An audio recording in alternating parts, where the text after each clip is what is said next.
MLA விடுதி வளாகத்தில் அத்துமீறி நுழைந்ததாக அமலாக்கத்துறை அதிகாரிகள் மீது வழக்கு பதியப்பட்டிருக்கிறது. சென்னை சேப்பாக்கத்தில் எம்எல்ஏ விடுதிக்குள் அத்துமீறி நுழைந்ததாக அமலாக்கத்துறை அதிகாரிகள் மீது வழக்கு பதியப்பட்டிருக்கிறது. எம்எல்ஏ விடுதி வளாகத்தில் அத்துமீறி நுழைந்ததாக அமலாக்கத்துறை அதிகாரிகள் மீது திருவல்லிக்கேணி போலீசார் வழக்கு பதிந்திருக்கிறார்கள். சட்டப்பேரவை செயலாளர் சீனிவாசன் அளித்த புகாரின் பேரில் அமலாக்கத்துறை மீது இந்த நடவடிக்கை எடுக்கப்பட்டிருக்கிறது. சென்னை சேப்பாக்கத்தில் எம்எல்ஏ விடுதிக்குள் அத்துமீறி நுழைந்ததாக அமலாக்கத்துறை அதிகாரிகள் மீது வழக்கு பதியப்பட்டிருக்கிறது. இது பற்றிய கூடுதல் தகவல்களை தருவதற்காக செய்தியாளர் செந்தில் இணைகிறார். செந்தில், விவரங்கள்.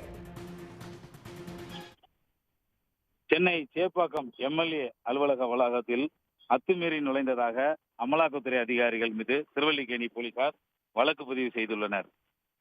வருமானத்துக்கு அதிகமாக சொத்து சேர்த்த புகாரின் பேரில் திமுகவை சேர்ந்த மூத்த அமைச்சர் திண்டுக்கல் ஐ பெரியசாமி வீடு, அவரது மகன் வீடு ஆகிய இடங்களில் அமலாக்கத்துறை அதிகாரிகள் இன்று காலை முதல் சோதனை நடத்தி வருகின்றனர். சென்னையை பொறுத்தமட்டில் சென்னை கிரீன்வே சாலையில் உள்ள அமைச்சரின் வீடு காலை 7 மணி முதல் அமலாக்கத்துறை அதிகாரிகள் சோதனையில் ஈடுபட்டு வருகின்றனர். இதே போல சென்னை சேப்பாக்கம் எம்எல்ஏ ஹாஸ்டலில் உள்ள அமைச்சரின் மகனும் பழனி எம்எல்ஏவுமான செந்தில்குமாரின் அறையில் சோதனை நடத்துவதற்காக அமலாக்கத்துறை அதிகாரிகள் கொண்ட 5 பேர் கொண்ட குழுவினர் வந்திருந்தனர். அவர்கள் சட்டசபை செயலாளர், அதே போல அங்க சேப்பாக்கம் எம்எல்ஏ விடுதி மேலாளரிடம் உரிய அனுமதி வாங்காமல் உள்ளே நுழைந்து கிட்டத்தட்ட 4 மணி நேரத்துக்கு மேலாக அங்கேயே காத்திருக்கின்றனர். இந்த நிலையில் அவர்கள் எம்எல்ஏ விடுதி வளாகத்தில் அத்துமீறி நுழைந்ததாக திருவல்லிக்கேணி போலீசார் வழக்கு பதிவு செய்திருக்கிறார்கள். சட்டப்பேரவை செயலாளர் சீனிவாசன் சார்பில் கொடுத்த புகாரின் பேரில் இந்த வழக்கு பதிவு செய்யப்பட்டுள்ளதாக போலீசார் தரப்பில் தெரிவிக்கப்பட்டிருக்கிறது.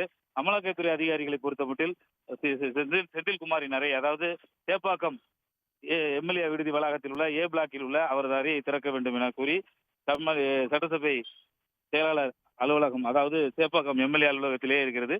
அந்த அலுவலகத்துக்கு கிட்டத்தட்ட 4 மணி நேரமாக உட்கார்ந்திருக்கிறார்கள்.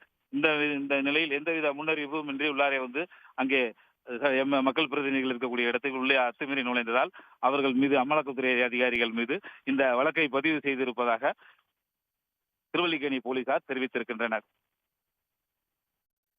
தங்களுடைய விவரங்களுக்கு நன்றி செந்தில்.